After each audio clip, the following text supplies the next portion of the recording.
This is the Callaway Rogue driver. I've got it in 10.5, I'm using it on -1 neutral, and I've got the Synergy 50 grams stiff. This was the standard shaft for this driver at the time, and I'm going to compare it to the AI Smoke Max. I've also got this in 10.5, I've also got it on -1 neutral, I've also got it in a 55 gram stiff, so 5 grams different, but a very similar profile of shaft. So I'm hitting these drivers with the new Callaway Chrome Soft golf ball, and by all means it's quite a low spinning ball, which is quite nice. If you're looking at the 10.5 stiff against a 10.5 stiff, 10 years old to brand new, you might not necessarily see a big difference, but we'll see here today what that actually is. If you had a 10.5 stiff 10 years ago and your swing has migrated, your swing has improved since then, you might need a new spec, you might need a different loft, you might need a different shaft to match your new swing. And that is where I would normally see the biggest improvement in a new driver, where you've grown out of what you had before. However,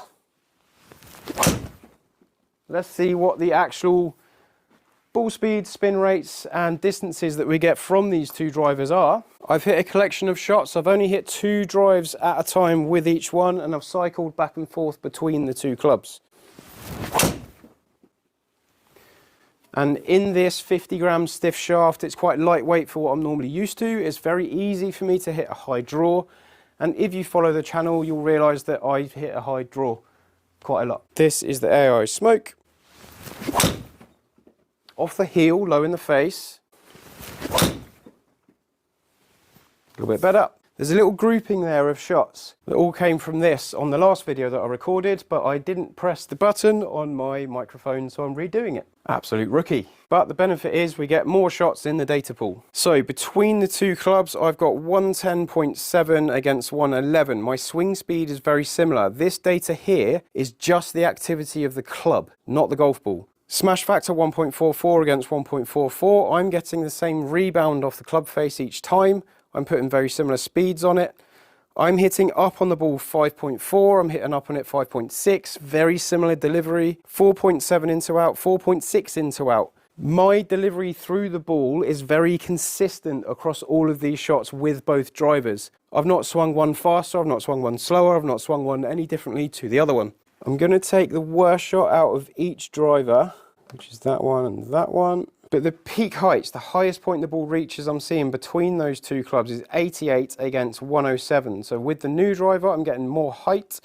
I'm launching at 14 against 13, give or take. Higher launch, higher spin, lower launch, lower spin. But I'm seeing 274 against 281, so I'm seeing more carry in there.